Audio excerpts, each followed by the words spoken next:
Hey YouTube, today I'm going to show you how to replace a fuel injector on a Santa Fe. It's a 2.7 liter. I'm not going to go into the rear. Back here is a bitch to get to. You have to remove the air intake completely right here, so that's all these bolts, and then some back here, like 5 connectors there, your cruise control, these 2 tubes, and then it swings off to the side. Now if you sort of know what you're doing, just based on what I just said, you should be able to figure it all out. I suggest going for the lower bolts. Back here there's 2 that go right into the engine head. They're a lot easier to get to, so then you'll be able to swing it up. Otherwise there's 3 bolts from up here, and they're not the best to get to, and there's some brackets that hold down some connectors and hoses in the back that you're gonna have to line up, and when you put it back together, which kind of sucks. Also, another reason to leave these 3 in is because these are the adjustable oblong holes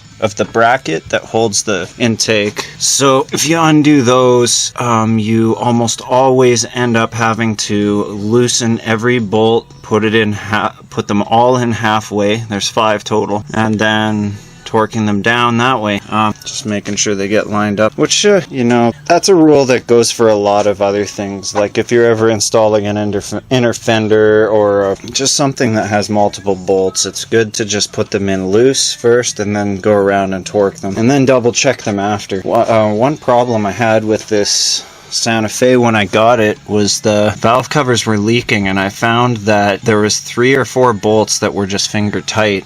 And when I was doing the repair, when I was torquing it down, I noticed I had to go over them like 3 or 4 times. It crushes the gasket quite a bit, so you have to make sure that you're getting them all. So otherwise you'll have an oil leak. This thing was leaking so much oil, it was covering the transfer case, and I thought that the transfer case was leaking because that's a really common thing on this car, so I ended up taking it out. It was not a small job. It took me a long time, a couple days, but got it out, saw the transmission, the transfer case weren't leaking, so yeah, just put it back together. Held my head in shame, you know. But that is far from what we are talking about today. I'm going to be removing an injector and showing you how to install it properly without ripping the O-ring and stuff like that. Also, if you like this kind of rambling stuff, please leave a comment and let me know. I'm trying it out today. Maybe somebody out there finds it interesting. I know that I really did when I was learning, but not everybody's the same. Most people are just trying to watch this video to get a repair done. Alright, but without further ado, injector replacement time. Buckle up. I'll start with these 2 10mm bolts down here. This is the crossover pipe, or whatever you want to call it, for the linking the fuel injector rails from each head, front to back. There's one. I like to finish this with my fingers. You know, you can't see that, but this is how I was doing it. Okay, so you can pinch these ties right here. Comes out. This one's broken, so I'll just go like that. And there's 2 12mm bolts here. That's 1. That's 2. Awesome. Now this is all free. This is the worst part of the job. It's good to do this in a well-ventilated area because you have to pour some fuel out. Comes out right here. So, first I want to unplug the injectors. Get that out of the way. You could do it before or after. I just like to do it now. I find it kind of hard to hit those little release tabs, so just go like that. Comes right out. Okay. Now, came right out. Okay, I've already pulled these out earlier, so good thing to do is either vacuum up all the dirt around here, just blow it out, get out of the way, and then put some WD-40 down where the O-rings are on the injectors. When you have it apart, you'll see just right here, so I spray the WD-40 around there to help it come out, and you don't want to pull too hard. When you rip those injector O-rings, you got to replace them. Now, obviously, your new injector is going to come with a brand new O-ring, so probably don't have to worry about that. Unless you don't want to say I'm just replacing this one. I don't want to wreck these ones. You know what I'm saying. Alright, so I'm going to pop my garage because this is going to spray some fuel and it's going to reek in here.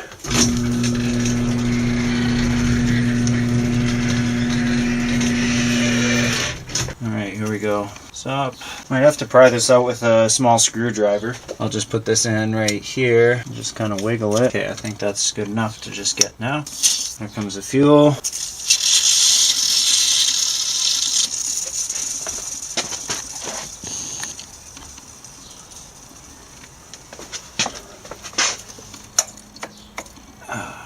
Okay, so I don't know, that's like maybe 1/8 of a cup or something.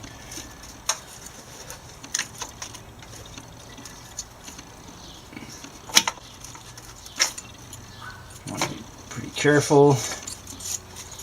Alright, so this is my problem cylinder right here. Don't really think it's the injector, but I just fixed half of its running issue by cleaning the other injector. So I'm just gonna do these two and hope for the best. So for these clips, you should be able to just get it with your finger, just go like that. Same thing on the other side. Just take it off and then wiggle the injector in circles. Don't try to pull straight out. Don't push sideways too hard. I'm gonna get some WD-40 try. Okay, so I'll take this.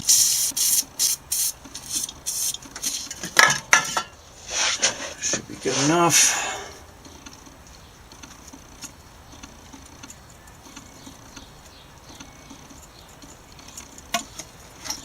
There we go. Awesome. Okay, so when you go to install these, you just gotta lube up the O-ring. Kind of clean inside the holes. Try not to get any dirt inside the engine or anything like that. And this should slide right in. And you also have to put some lubrication on your other O-rings if you're only doing one fuel injector. Alright, for the installation, I'm just gonna use this synthetic brake lubricant here.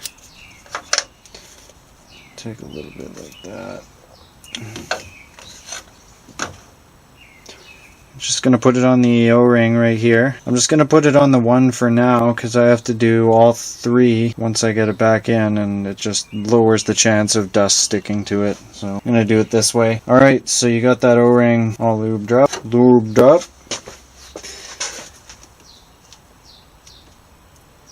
Yeah. Okay, and you take your little clip here. This clip is gonna go right on this little lip here. Should go on fairly easy. Make sure it snaps on both sides. Perfect. As an added bonus, you guys get to watch me do this twice. I was just cleaning the injectors, so they seem to work pretty nicely now. Awesome. Okay, so I'll just lift up on this wire looming here. Under.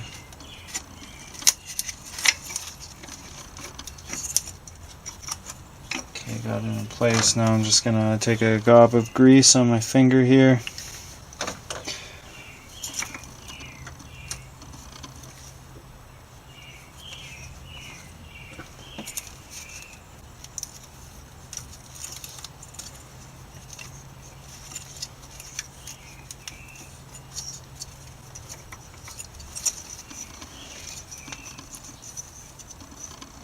There we go. Alright, so first thing, I kind of pull this back a little bit, put the wire down. Okay. Now carefully line up all three. They're going in the hole at the same time. There we go. Let this go in. Oh, I just pulled the injectors out. How could I have done this?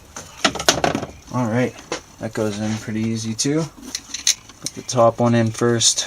Now for the bottom one, hold it with my middle finger like this. I have pretty big hands though, so you might have to do that a little bit differently.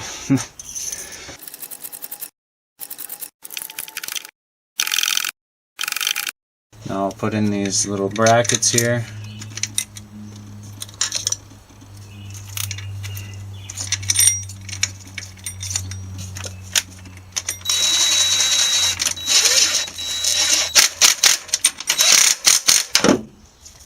One, two, three, four, five, and you're done. That's it. If you like this video, you know what to do. See you next time, hopefully. If you like this video, you know what to do. I'll see you next time, I hope.